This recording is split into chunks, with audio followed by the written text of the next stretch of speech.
To be or not to be? That's not the question.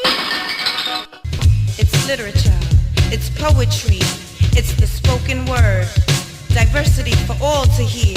It's fat. It's fat. phatLiterature. phatLiterature is a half-hour literary television program that is owned and produced by the Intercultural Alliance of Artists and Scholars, Inc., a New York-based 501c3 nonprofit organization. phatLiterature celebrates America's cultural diversity by bringing emerging and established literary voices to the general public. phatLiterature is not like any other literary program on the scene today. The guests and hosts don't talk about literature in academic speak. Rather, they engage in discussions that draw viewers in and pique their interests, giving them a taste of what talented writers are doing in today's literary scene. phatLiterature is taped before a live studio audience in a community-based setting, like a library, where writers and the general public undergo a needed exchange. More importantly, phatLiterature is a place where one discovers how writing, art, music, history, and politics intersect, and shows viewers how to compare and contrast different cultures and relate these cultures to their own lives. There isn't anything quite like phatLiterature, and it has a public already in need of it. phatLiterature is an independently produced program that's geared specifically toward public access and college audiences, and it's currently airing on 50 stations across the United States and Canada. Our list is growing every day. But right now, we need your help. We need funding so that we can continue producing and distributing phatLiterature. What follows on this DVD are excerpts of phatLiterature. What better way to gain your support than letting the poets and writers who participated in our program speak for themselves? Unlike those who gamble the future of humanity for personal, for class, wealth, and power, now is the time to lay cards on the table. Now is the time to show what we got.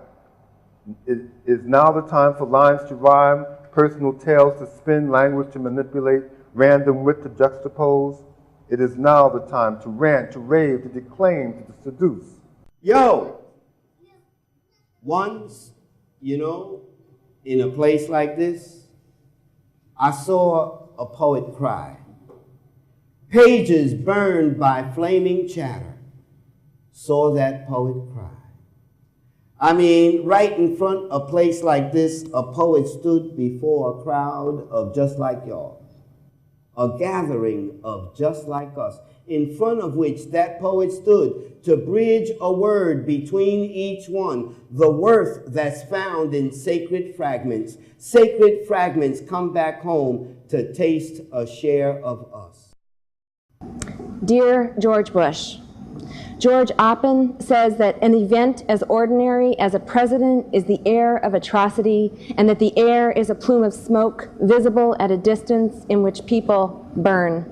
I'm trying to be as clear as possible. I feel strongly that you are nothing short of atrocious. America is a terrorist, and no one wants to admit, and pointing the finger at others is the ironic part of it. Dropped a bomb in Philadelphia to wipe out an organization called MOVE, killed unarmed women and children because the police had something to prove, and all the Black Panthers who were trying to help their community, wiped out by the FBI for trying to create black unity, put drugs in the hood, set folks up for no good, kept unemployment high, education is laced with lies, turned the people against each other, made money more sacred than your mother, caused an avalanche of grief by trigger-happy police, locked the black man up in jail, made him think he was born to fail, and no place are you safe if you have a darker face. Henry Dumas, Amadou Diallo, Michael Griffin, Yusuf Hawkins, Elmer Bumpus, Anthony Byers, Arthur Miller, Emmett Till, James Byrd, Medgar Evers, just to name a few, died at the hands of American terrorists. But terrorism here? No, it ain't nothing new. I house the legend of Mutima. I'm the heartbeat of the earth. I am the offspring of the moon and the sun, thrust from the energy of Africa. I am the black woman.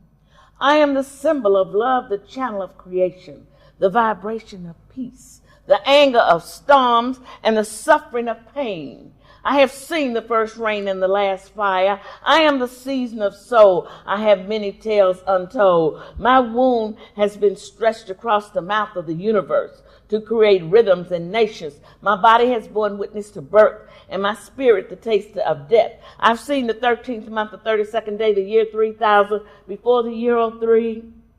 For I have cradled the newborn's cry, yours and mine. Starbucks buildings erected, Disney buildings erected, natives ejected, and past presidents taking residence in places of blood and tears that the ancestors gave. Guess they forgot that Atlantic Ocean is their grave. See, tidal waves turn into spirits, and hurricanes and heartbeats turn to drum beats, because this dream, I said this dream ain't gonna ever die. Wanna know why? It just be simple. We don't forget. Because alive is Langston Hughes, and I too have known rivers. But weary am I, but I improvise on Bird's blues, breaking all the rules, because I refuse to be confined or defined. I am a poet, the new American dream. So sticks and stones ain't gonna break my mule bone. I'm fierce and fearless.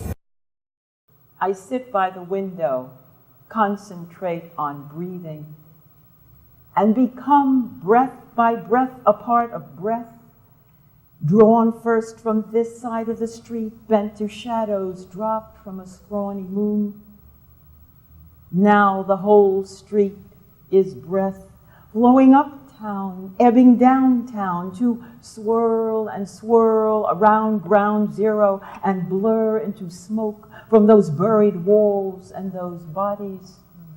Smoke lifting from deep levels of caves where survivors are hunted and none can be found. Dear Santa, last year in my class, we saw 2 airplanes crash into the Twin Towers. We heard a big boom, then everybody got scared and ran to the window. It was like a movie or something that you see on TV, only it wasn't. It was for real. Some people jumped out the window holding hands. And now the president is going crazy with all these wars all over the place, like in the Middle East, and more people are getting blown up all over the world. And the kids at my school and on my block look at me funny and call me names, saying I look like a terrorist. I wish my mother could take us back to Trinidad where she's from.